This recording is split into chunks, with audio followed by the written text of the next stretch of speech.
Hola a todos, bienvenidos a este segundo episodio del podcast Voces, un nuevo espacio que abre la Gobernación de Córdoba para que juntos sigamos aprendiendo y multiplicando los mensajes que verdaderamente deben llegar a nuestros hogares. Nuevamente en este segundo episodio retomaremos el tema de las violencias sexuales basadas en género, pero esta vez resaltaremos cómo éstas inciden en la violación de los derechos humanos. Y para esta ocasión tenemos a la docente investigadora Glenda, a quien le damos la cordial bienvenida al podcast Voces.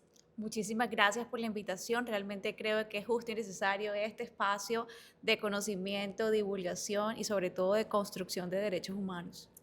Es preciso tenerte aquí en este espacio, Glenda, porque queríamos seguir abordando esta temática tan importante para las habitantes, mujeres específicamente, de nuestro departamento, porque son ellas las que enumeran ese índice de casos de violencias sexuales basadas en género, y es oportuno tenerte aquí con nosotros porque queremos conocer cómo esto incide en los derechos humanos y cómo queremos que las personas reconozcan que la violencia sexual es también una vulneración a los derechos humanos. Bueno, la verdad yo creo que este podcast es para hombres y mujeres. Si bien las víctimas suelen ser mujeres, a veces también hay desconocimiento por parte de los hombres y mucha normalización de conductas que lastimosamente siguen lastimando almas. Ahorita que tocas ese tema, me parece fundamental que de pronto las relaciones saludables sean un tema bastante importante para abordar porque justamente como tú lo mencionas, los hombres juegan un rol preciso en la incidencia de las violencias porque a veces adoptan o continúan adoptando patrones y comportamientos machistas que generan este tipo de resultados negativos en la sociedad. Entonces, la adopción de buenos hábitos al momento de relacionarse con tu pareja es preciso para que justamente evitemos todo eso. Pero desde el ámbito jurídico, ¿cómo lo ves tú, Glenda? Bueno, hay que abarcar diferentes aspectos. Lo primero es que, como lo dijiste en un principio, los derechos humanos de las mujeres son derechos humanos y el derecho de las mujeres a vivir una vida libre de violencia no es más que efectivamente ellas puedan gozar de sus derechos fundamentales, no solamente desde la parte, digamos, formal y todo lo que tenemos hoy en día en normatividad, sino también desde el diario vivir. Justo y necesario hablar de derechos humanos desde el acceso a la justicia, desde las herramientas jurídicas que tenemos, pero también desde qué podemos hacer como sociedad y a través de las entidades involucradas. ¿Puedes aclararnos un poquito ese tema? ¿Cómo las personas podemos acceder a esas herramientas, a esas acciones, a esas estrategias que de la entidad que protege nuestros derechos están disponibles? Sí, yo en un principio me gustaría hablar de algo que es muy puntual y es que la violencia contra la mujer yo creo que existe desde la historia misma, o sea, no es algo que simplemente lo vemos hoy, sino que viene históricamente y hay diversos factores que influyen en que aún en una época en donde se considera que somos sociedades civilizadas se siga llevando a cabo de manera cada vez más severa. No, cuando nosotros vemos la violencia en general, no podemos desprendernos de la violencia que ha sufrido la mujer a lo largo de la historia. Y cuando vemos la historia, vemos esas estructuras que de alguna u otra manera son esas estructuras patriarcales, en donde está en una estructura inferior y donde hay un ejercicio de fuerza y de control constantemente. Y eso también va asociado a muchos comportamientos sociales que influyen en la violencia, en donde se nos dan como unos roles. Entonces, no sé si has escuchado, Alejandra, de los estereotipos de género.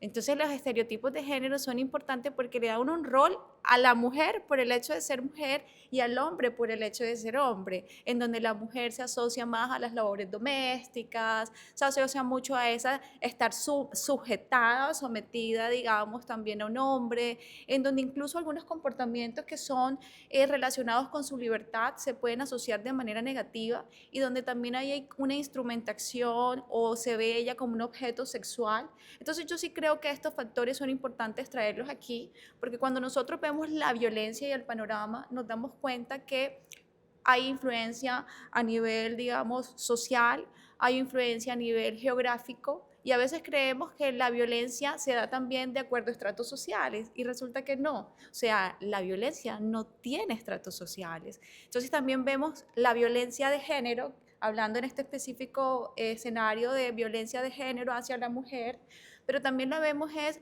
la violencia desde la característica sexual, porque hay diferentes tipos de violencia. Exacto. Y entre esos la sexual.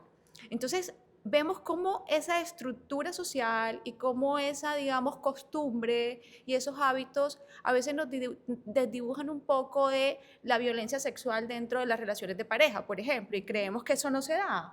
Entonces vienen expresiones como es tu deber, ¿por qué no estás cumpliendo con tu deber? Y resulta que, a ver, la sexualidad es libertad. O sea, yo debo tener la libertad de decidir qué quiero y cuándo lo quiero, cómo lo quiero. También de expresar incluso mi sexualidad si no me gusta. A pesar de que sea mi pareja, yo le puedo decir no. Total. ¿Sí? Y es que no es no. Entonces a veces se cree que como hay una relación consentida, hay un compromiso. Anteriormente es un deber. Y la sexualidad no es un deber, es una expresión de la libertad. Fíjate Sí. que ese es un mensaje que se debe seguir promoviendo porque como bien nos has contado, es historia y históricamente, consecutivamente, los hombres vienen adoptando esos comportamientos que como tú nos mencionas se han normalizado, es decir, como tú eres mi esposa, pues tú debes encargarte de lo que generacionalmente se viene encargando. Entonces, vuelve a colación el término sexo débil, sexo fuerte. Entonces, está como caracterizado que los hombres siempre son el sexo fuerte y las mujeres el sexo débil, y por eso tú debes someterte a mis conductas, someterte a lo que yo quiero, y es justamente ese panorama el cual queremos aclarar, y es preciso que tú estés aquí como desdibujando todos esos imaginarios, todas esas percepciones que tenemos como seres humanos que no le están generando buenos impactos a la sociedad y que están, al contrario de minimizar, están aumentando los casos de violencia porque uno desencadena otro, es decir, ese comportamiento patriarcal desencadena la violencia psicológica, desencadena la violencia económica, desencadena la violencia sexual. Entonces vemos cómo solo un factor impacta negativamente varios problemas sociales.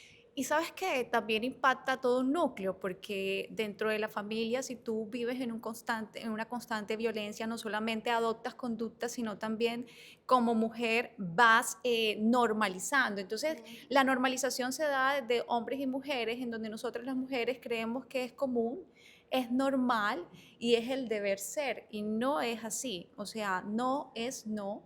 Y definitivamente un no de una mujer debe ser tomado como una libertad de expresión y no como una sentencia de muerte, en donde vemos que cada día las cifras nos muestran feminicidios, abusos sexuales de niñas y mujeres que jamás han debido ser lastimadas y que las queremos reparar, pero yo creo que la violencia sexual es una herida que por más que tú la cures y aparentemente sane, va a quedar en el alma y eso va a repercutir no solamente en el núcleo familiar, sino en nuestro desarrollo a nivel social, económico y pues en todos los factores que queremos ir, digamos, superando.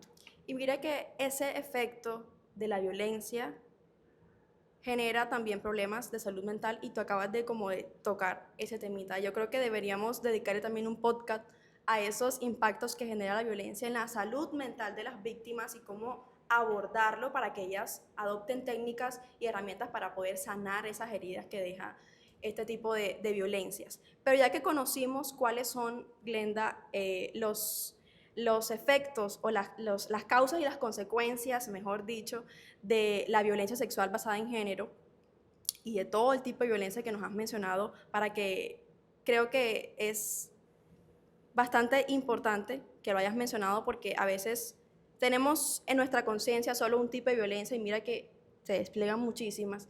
Entonces, cuando ya la víctima reconoce que es violentada, que está siendo violentada, ¿cuáles son las barreras que ella encuentra al momento de notificar mi caso, de reportar mi caso? Estoy aquí tocando las puertas de la instancia que protege mis derechos, en este caso sea comisaría, sea fiscalía. ¿Cuáles son las barreras jurídicas que se presentan cuando ya la mujer decide evidenciar y reportar su caso? Bueno, las barreras son múltiples. Yo creo que en un principio encontramos un sistema jurídico robusto. Si nosotros vemos la ley 1257, en donde nos hablan qué es la violencia, cuáles son esos, digamos, accesos que debe tener la mujer. Están las comisarías de familia, digamos, emitiendo todas estas actos urgentes administrativos también de protección de la mujer. Yo creo que las barreras van desde primero la revictimización que se da, en donde de pronto se pregunta sutilmente y es cómo estaba vestida usted, qué hacía usted a esa hora, y resulta que nada justifica la Nada violencia justifica. sexual. O sea, yo no tengo por qué tener un horario específico incluso para transitar, yo no me tengo que vestir de una manera para que otro me respete, ¿sí? En donde, a ver, cuando nosotros hablamos de sexualidad lo vemos como algo muy íntimo, ¿verdad? Y cuando lo asociamos a violencia, pues algo que ha deteriorado mucho, en donde va a confluir diversos factores emocionales por lo que viví, pero también por lo que voy a exponer. Yo me voy a exponer y le tenemos mucho miedo, voy a exponer, incluso a ser señalada como aquella que fue abusada. Y de pronto te encuentras con un sistema en donde se revictimiza porque no hay una capacitación adecuada de cómo abordar este tema, en donde de pronto también encontramos muchos protocolos, donde encontramos burocracia, en donde no es un camino tan libre y empiezas a encontrar obstáculos. Está la pregunta es, ¿de verdad que sí me voy a someter ahora a todo este sistema? Y al final quizás, como en algunos casos no es tan fácil, digamos, recopilar todos los elementos probatorios, entonces encontramos que tenemos un sistema que debe funcionar adecuadamente si se implementa de manera también oportuna. Sí, es fundamental tener en cuenta el antes, durante y después de ese proceso, ¿no? Es decir, que estamos reparando el derecho nada más con atender la denuncia, sino además monitoreando cómo está pasando la víctima, cómo está su salud mental después de ese suceso. Y mira que es un trabajo complejo y dispendioso porque se debe reeducar a toda la sociedad, es decir, todos los roles como comerciantes, como docentes, como abogados, o sea, todos tenemos una tarea en este proceso. Uno, la revictimización, como tú nos lo dijiste, que justamente empezamos a prejuzgar o a juzgar, esto te pasó por tal cosa. Entonces ya la mujer aún se está vulnerando el derecho a su integridad completamente, es decir, luego de ser violentada físicamente o psicológicamente o sexualmente, también está siendo violentada su psicología, o sea, su integridad, su ser como tal. Sí, y mira que nosotros a veces creemos que las instituciones nada más operen, pero resulta que socialmente nosotros tenemos un gran trabajo. Como nosotros como sociedad estamos capacitados y estamos preparados para entender que nada justifica la violencia. Leía una frase que me gustó muchísimo y decía, ¿cómo quieres llenar tu taza si no la vacías primero? Entonces, realmente yo sí creo que como sociedad tenemos que deconstruirnos y entender que la violencia se da todos los días, que la violencia sexual de género se sigue viviendo y que la única manera de erradicarlo es ser consciente y empezar a educar, ¿sí?, a estas nuevas generaciones, pero también a deconstruir a aquellos que de alguna u otra manera hemos normalizado y hemos dicho, pero es que de pronto, ¿sabes qué? El mío no me pega, jamás, no me ha puesto un dedo encima, pero hay que yo le diga que no cuando llegue borracho porque ese hombre al día siguiente no deja la plata de la comida. No, es que la sexualidad me pertenece a mí y las mujeres no tenemos por qué seguir viviendo una sexualidad negativa pensando en satisfacer al otro. Nosotros también tenemos derecho a pedir, a decir que no nos gusta e incluso a tomar decisiones diferentes a las que vienen transmitiéndose de generación en generación. La pregunta con la que quiero finalizar este podcast, Voces, y te agradezco infinitamente que estés destacando esos puntos clave de todo el proceso de un caso de violencia sexual basada en género.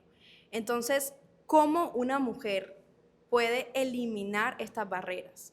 Ya habíamos mencionado que es un trabajo complicado porque debemos reeducar a todos los integrantes de la sociedad y es un trabajo grande, pero que uniendo esfuerzos se puede lograr, estoy segura. Yo sé que desde la Gobernación de Córdoba, a partir de todas las secretarías, Salud, Secretaría para la Equidad de la Mujer, Infancia, Adolescencia, están iniciando ese trabajo arduo de tocar las puertas de la ciudadanía para que entiendan y conozcan cuáles son esos tipos de violencia y además cómo se manifiestan, pero a su vez cómo pueden notificar y evidenciar esos casos. Pero entonces, ¿cómo podemos ir desde nuestras instancias eliminando esas barreras que nos acabas de mencionar?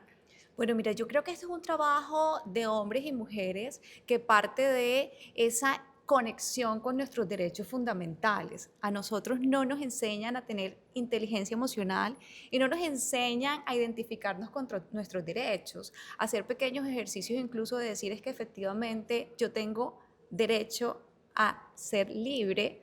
Yo, si tengo derecho a ser libre y yo lo creo y estoy convencida de ello, yo voy a establecer incluso límites cuando siento que mi libertad está en riesgo. Si yo definitivamente construyo el amor propio, no desde esa idea nada más de yo ser un ser superior, sino desde esa identidad que se me ha dado al nacer, que son mis derechos fundamentales, es que la violencia es ajena a la naturaleza del ser humano, ¿sí? Y cuando hombres y mujeres tomamos conciencia de lo que somos, yo creo que nosotros no podemos darle a otros lo que no tenemos en sí mismos. O sea, yo no puedo darle amor si yo no me amo. Entonces yo sí creo que se requiere urgente un trabajo interdisciplinario, sí, a nivel integral, en donde construyamos una sociedad más allá del respeto hacia los otros, principalmente del respeto hacia nosotros mismos.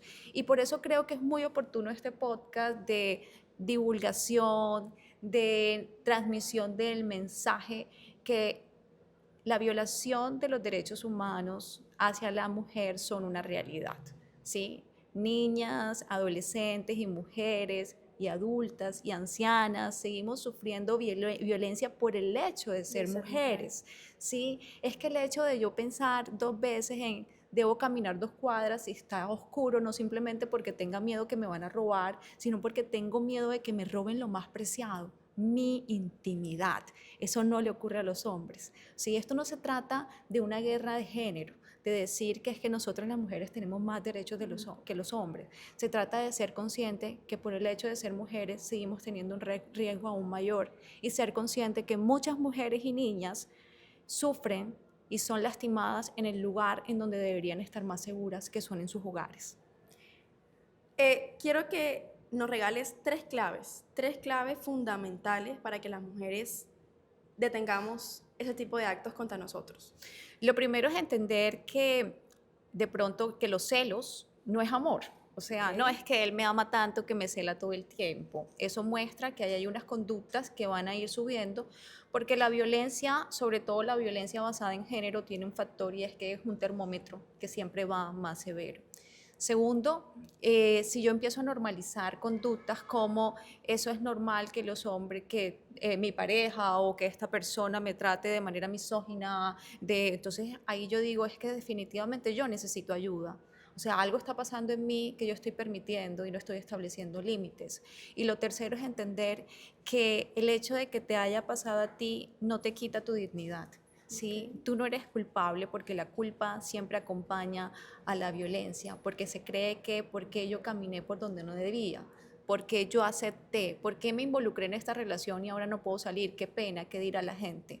No somos culpables de las conductas de los demás. Yo no puedo responsabilizarme de lo que el otro haga, pero yo sí soy responsable incluso de establecer los límites. Además, la violencia, como te decía hace un momento, es cíclica y se repite. Y a veces, bueno, hubo una situación y me abusó y yo no quería, y entonces al día siguiente llegó con flores, porque es que pasa eso, ¿no? Y resulta que afectivamente incluso yo tengo una dependencia emocional y me siento en el furor y resulta que ya he denunciado 2 veces y la tercera pues no me atrevo y resulta que esa tercera pudo haber terminado en un feminicidio. O sea, es entender que no importa si han pasado 1, 3, 10 veces, o sea, siempre podrá ser atendida como la primera vez y el hecho de que lo hayas permitido antes no le da a la otra persona el boleto para seguir abusando. Establecer los límites nunca tendrá como una fecha de expedición ni de caducidad. O sea, hay instituciones todavía comprometidas y están todas las herramientas para que niñas y mujeres puedan salir de estos círculos, incluso cuando son mamás, de ofrecerles un mejor ambiente a sus hijas, a sus hijos y enseñarles que las mujeres tenemos un poder.